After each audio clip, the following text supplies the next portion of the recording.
Lo llamaron basura. Lo dejaron morir en el desierto, junto a la valla que separa el mundo de los olvidados. Pero cuando ese hombre descalzo y cubierto de cicatrices levantó su teléfono roto, mostró al mundo un secreto que hizo temblar a los poderosos. ¿Qué descubrió realmente? ¿Y por qué ahora ellos suplican por su silencio? En la orilla más desolada del sur de Texas, donde el sol quema hasta la esperanza y la frontera se convierte en un cementerio de sueños rotos, un hombre mexicano fue dejado a morir. No tenía nombre para los drones que lo sobrevolaban, ni rostro para las cámaras térmicas que lo clasificaban como residuo humano. Solo era un cuerpo agotado, cubierto de polvo, cicatrices y la humillación de haber sido arrojado al olvido, como si su existencia fuera un error del sistema. Los agentes fronterizos pasaban junto a él sin siquiera bajar la mirada, convencidos de que la basura no habla, no piensa y mucho menos descubre. Pero mientras los funcionarios cenaban en hoteles blindados y firmaban acuerdos secretos en salas insonorizadas, él rastreaba algo más antiguo que cualquier ley migratoria. Una verdad enterrada bajo rocas, espinas y siglos de silencio. No tenía herramientas, ni permisos, ni siquiera agua limpia. Solo poseía ese instinto feroz del marginado que ha aprendido a sobrevivir no con fuerza, sino con la paciencia de la tierra misma. Cavaba con las manos rotas, guiado por relatos que su abuelo le susurró en náhuatl antes de morir, relatos que el mundo académico había descartado como mitos. Nadie creyó en él, ni siquiera cuando regresó al campamento improvisado con un artefacto cubierto de lodo, tallado en piedra volcánica, con símbolos que ni los lingüistas más prestigiosos podían descifrar. Lo llamaron loco, peligroso, un agente extranjero. Le quitaron el hallazgo, lo encerraron en una celda sin ventanas y le advirtieron que si volvía a hablar de eso, lo declararían desaparecido. Pero lo que no sabían es que ese hombre ya había tomado fotos y que esas fotos ya habían cruzado fronteras invisibles hacia los teléfonos de quienes sí sabían leer lo que estaba escrito en la piedra. Lo más aterrador no fue el descubrimiento en sí, sino lo que revelaba: una red global de poder que se construyó sobre una mentira histórica tan monumental que si salía a la luz, colapsaría no solo gobiernos, sino la propia narrativa del mundo civilizado. Las élites supieron entonces que no podían callarlo con amenazas. Habían subestimado al hombre descalzo, creyendo que la pobreza era sinónimo de ignorancia. Pero la verdadera ignorancia era la suya: pensar que el conocimiento solo existe entre libros sellados y universidades de élite. Hoy ese hombre ya no está en el desierto, ya no es invisible, y aunque su rostro sigue sin aparecer en los medios, su sombra se alarga sobre salas de juntas en Washington, Londres y Ginebra. Porque lo que encontró no fue un objeto, fue la llave que abre la jaula donde el mundo ha estado encerrado sin saberlo. ¿Y sabes lo peor? Ellos lo saben, todos ellos. ¿Crees que el mundo está preparado para una verdad que destruye todo lo que creíamos saber sobre la historia y el poder?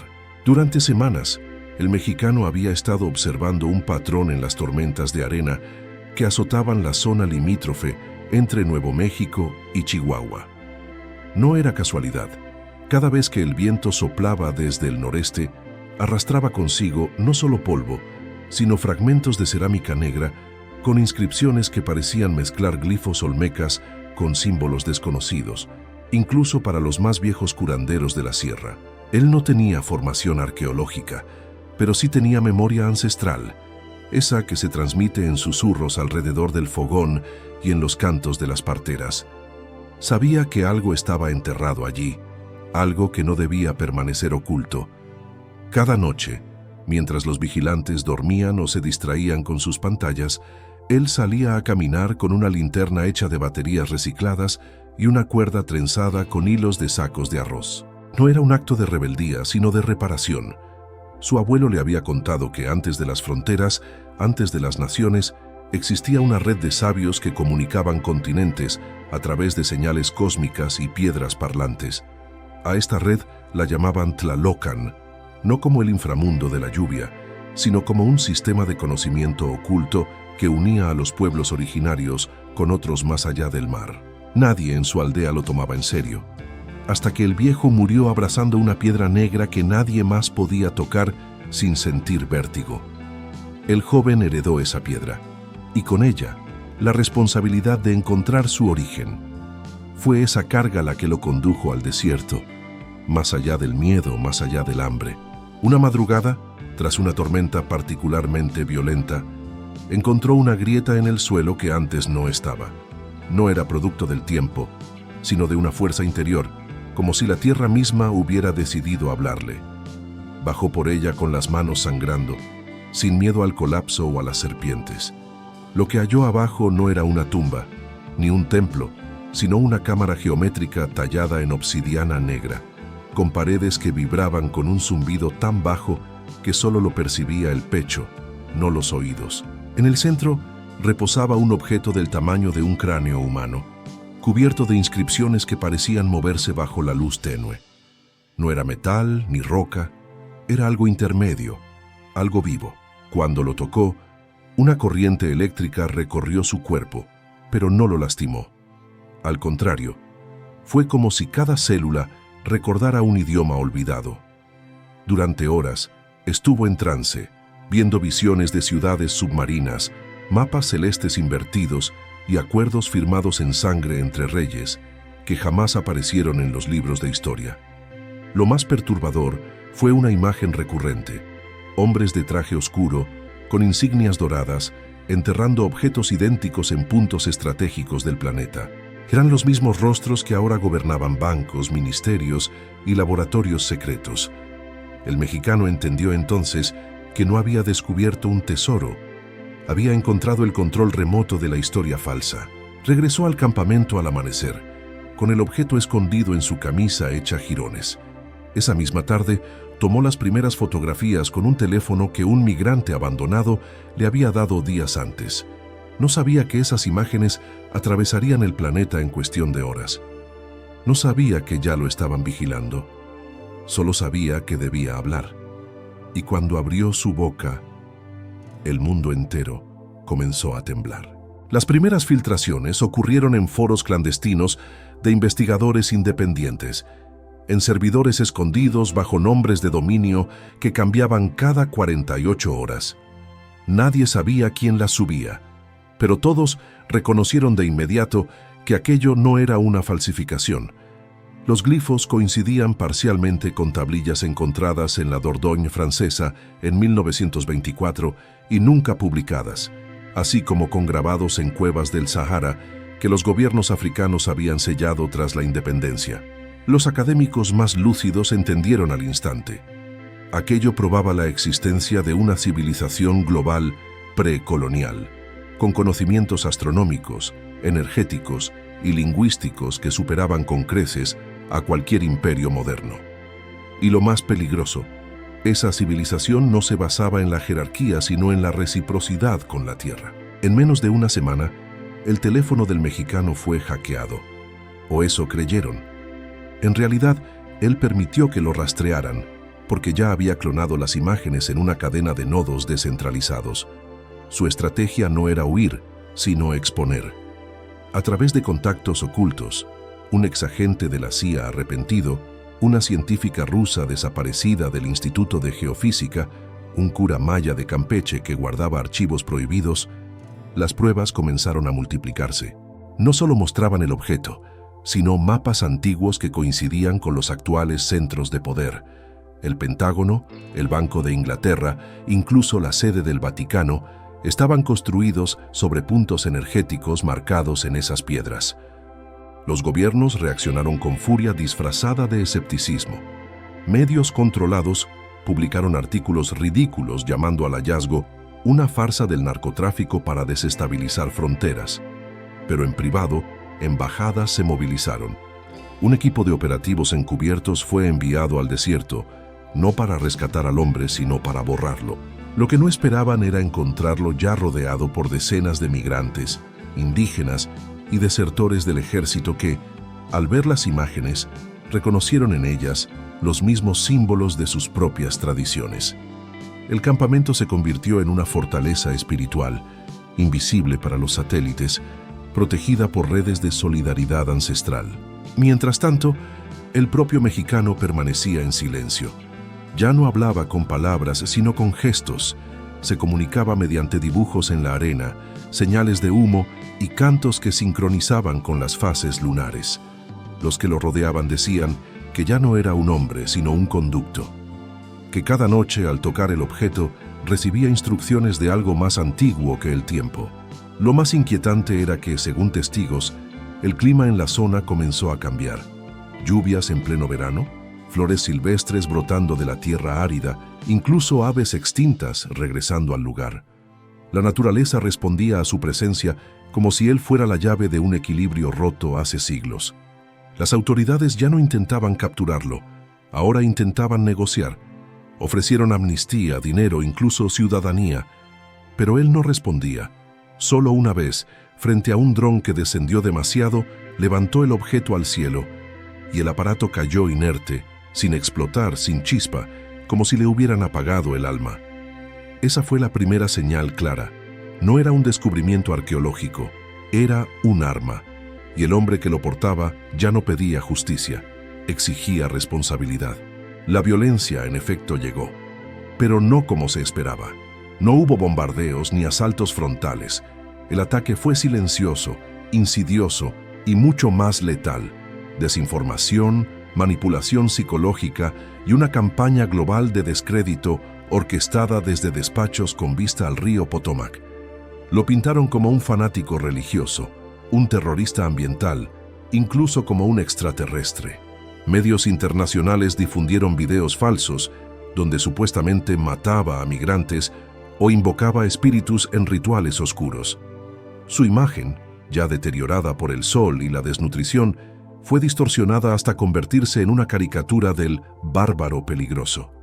Pero el error de los poderosos fue subestimar la conexión que ya se había formado entre el hombre y los olvidados del mundo. Porque mientras los titulares mentían, en las redes subterráneas, desde favelas de Río hasta aldeas en Filipinas, las copias del hallazgo circulaban como semillas sagradas. Artistas tallaron réplicas en madera, niños las dibujaban en cuadernos escolares, ancianos las cantaban en lenguas prohibidas. El objeto ya no era solo suyo, se había convertido en símbolo de resistencia contra la narrativa oficial. Y lo más peligroso para el establishment, empezaron a aparecer copias idénticas en lugares remotos. Una en un monasterio tibetano, otra en una cueva siciliana, otra más en una comunidad mapuche en Chile. No eran falsificaciones, eran réplicas que surgían espontáneamente, como si la tierra las estuviera regenerando. El mexicano, entre tanto, permanecía en el mismo lugar, sentado bajo una palmera seca que por alguna razón ahora daba frutos verdes. Ya no cavaba, ya no huía, solo observaba. Los que se acercaban decían que sus ojos reflejaban el cielo de hace 1000 años, como si hubiera absorbido el tiempo mismo. Cuando alguien le preguntaba qué haría después, solo señalaba el suelo con un dedo manchado de tierra y decía: ellos sabrán cuándo. Nadie entendía a quién se refería, hasta que una noche, los satélites de espionaje detectaron que los líderes de las naciones más poderosas habían desaparecido de sus residencias oficiales. No estaban muertos, estaban viajando, todos, en secreto, hacia el desierto.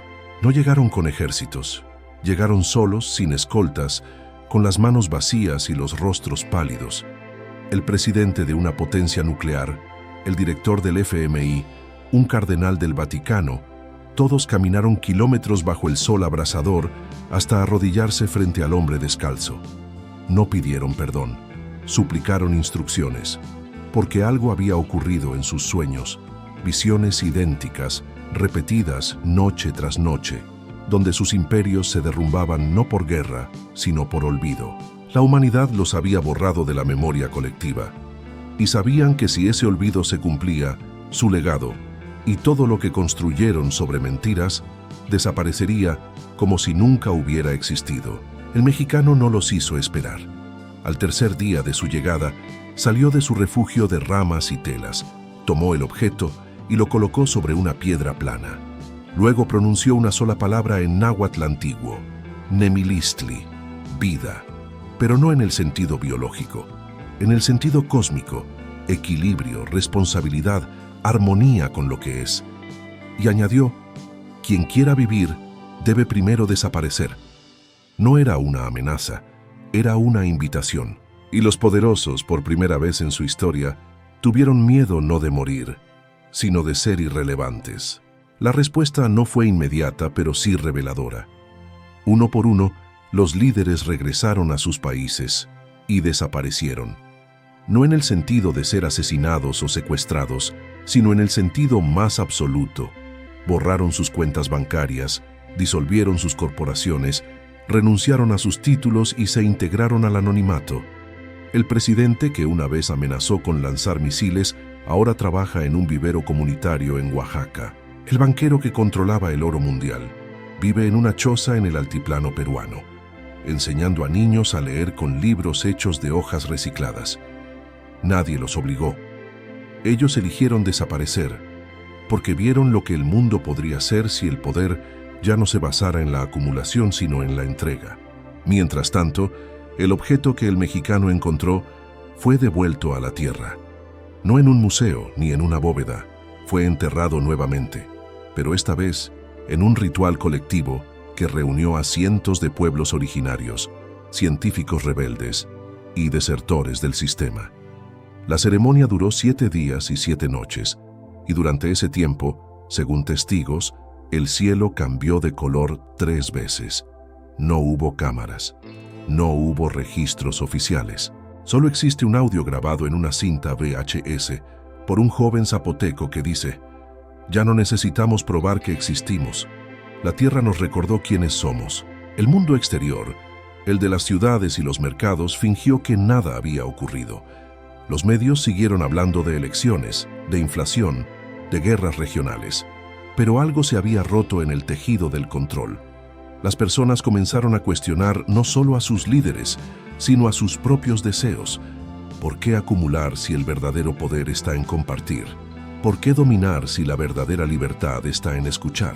Pequeñas comunidades empezaron a cerrar filas, no con armas, sino con semillas, con lenguas recuperadas, con sistemas de trueque que no usaban dinero, y en todas ellas siempre había alguien que contaba la historia del hombre del desierto, aunque ya nadie supiera su nombre. El mexicano, por su parte, se fue, no se sabe a dónde. Algunos dicen que cruzó la frontera al norte, no como migrante, sino como semilla. Otros juran haberlo visto en el Amazonas, ayudando a una tribu a reactivar un pozo sagrado. Hay quien afirma que ya no es un solo cuerpo, sino muchos, que su conciencia se dispersó entre quienes decidieron caminar con la verdad. Lo cierto es que su rostro ya no aparece en ninguna foto, pero su presencia se siente.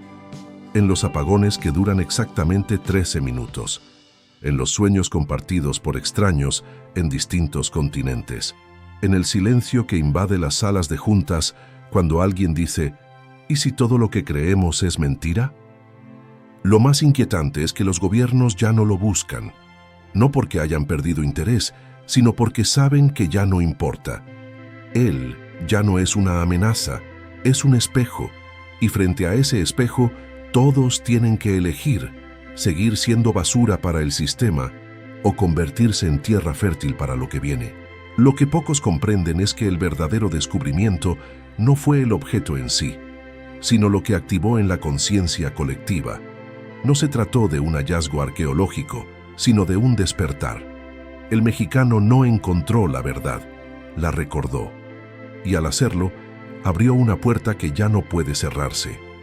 En los meses posteriores, empezaron a surgir fenómenos inexplicables para la ciencia oficial. Personas que nunca se habían conocido soñaban con el mismo símbolo tallado en piedra. Niños nacidos en hospitales de distintos países pronunciaban palabras en lenguas muertas. Antiguos archivos clasificados aparecían en servidores públicos sin que nadie los hubiera subido. Era como si la tierra misma estuviera limpiando su memoria, borrando siglos de manipulación en un solo suspiro. Las instituciones de control intentaron negarlo todo, por supuesto. Destinaron miles de millones a campañas de estabilidad cognitiva, Crearon algoritmos para borrar cualquier mención al objeto o al hombre del desierto. Pero ya era inútil. La semilla había germinado. En universidades, estudiantes empezaron a rechazar títulos que no incluyeran conocimientos ancestrales.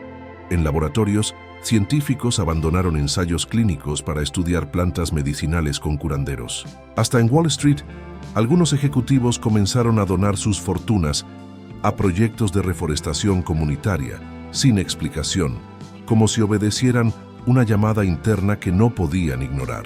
El punto de quiebre llegó cuando una coalición de pueblos indígenas, desde Canadá hasta la Patagonia, presentó ante la ONU un documento firmado con sangre y tierra.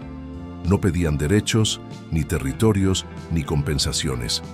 Pedían que se declarara oficialmente que la historia contada hasta ahora era falsa y que se iniciara un proceso global de rememorización.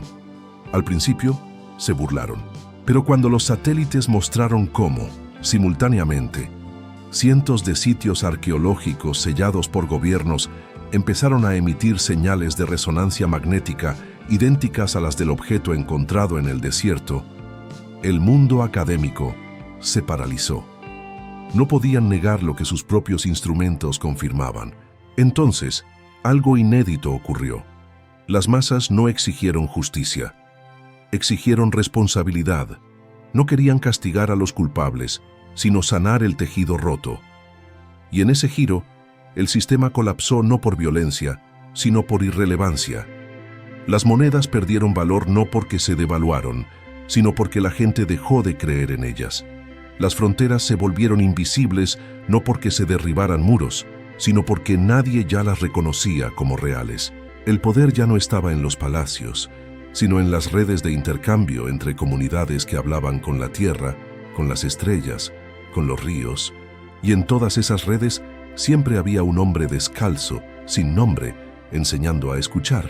Hoy ya no se habla del descubrimiento, se habla del retorno, porque lo que el mexicano reveló no era nuevo, era lo que siempre estuvo ahí, enterrado bajo capas de miedo, codicia y olvido. Y ahora, aunque su cuerpo haya desaparecido, su eco persiste en cada acto de resistencia silenciosa, en cada semilla plantada con intención, en cada palabra dicha en una lengua que el mundo intentó matar. No es un héroe, es un recordatorio, y el recordatorio sigue vivo, porque la verdad no se puede enterrar dos veces. No hubo ceremonia ni declaración oficial, ni siquiera una fecha que marcar en el calendario. Simplemente, un día, dejó de existir la necesidad de mentir. Los archivos desclasificados que hoy reposan en servidores públicos no fueron liberados por decisión política, sino porque ya nadie tenía interés en esconderlos. Las imágenes del objeto, las transcripciones de las palabras del mexicano, los testimonios de los líderes que eligieron desaparecer, todo está ahí, al alcance de cualquiera, pero curiosamente, muy pocos lo buscan. No porque no les importe, sino porque ya no es necesario probar nada. La verdad ya no se demuestra, se vive. Lo que ocurrió en aquel rincón del desierto no fue un evento aislado, sino el punto de inflexión de una humanidad que había estado al borde del colapso espiritual. Durante décadas, el mundo se midió en términos de riqueza, tecnología y dominio. Pero desde entonces las métricas cambiaron. Hoy una nación no se evalúa por su PIB, sino por su capacidad para regenerar ecosistemas. Un líder no se juzga por su carisma, sino por su silencio ante la tierra. Y un hombre no se valora por lo que posee, sino por lo que está dispuesto a devolver. Ese giro no fue impuesto por leyes, sino adoptado como un acto colectivo de supervivencia. Los que conocieron al mexicano en persona aseguran que sus últimas palabras no fueron proféticas, sino simples. Ahora escuchen. Y lo hicieron. Escucharon el viento, el río, el latido de los árboles, el canto de las abejas. Descubrieron que la tierra siempre había estado hablando, pero el ruido del poder ahogaba su voz. Hoy en las escuelas, los niños aprenden primero a escuchar antes que a leer. En los hospitales, se cura con plantas y con presencia, no solo con químicos. Y en los tribunales, los conflictos se resuelven no con castigos, sino con ceremonias de restablecimiento. Nadie decretó este cambio. Surgió como el rocío, callado, inevitable, necesario. Extrañamente, no hay estatuas en su honor, no hay películas ni documentales oficiales, ni siquiera una placa en el lugar donde cavó, porque él lo prohibió. No soy un ídolo, dijo una vez, soy un puente. Y los puentes no se adoran, se cruzan. Por eso su legado no está en piedra o en metal, sino en la forma en que millones de personas, sin conocerse, toman decisiones cada día que honran la vida en lugar del control. Esa es su verdadera humillación a los poderosos. No los destruyó, los hizo innecesarios. Y aunque ya nadie sabe si sigue vivo, su presencia se siente en cada acto que elige la verdad sobre el confort, la comunidad sobre el individualismo, la humildad sobre el orgullo.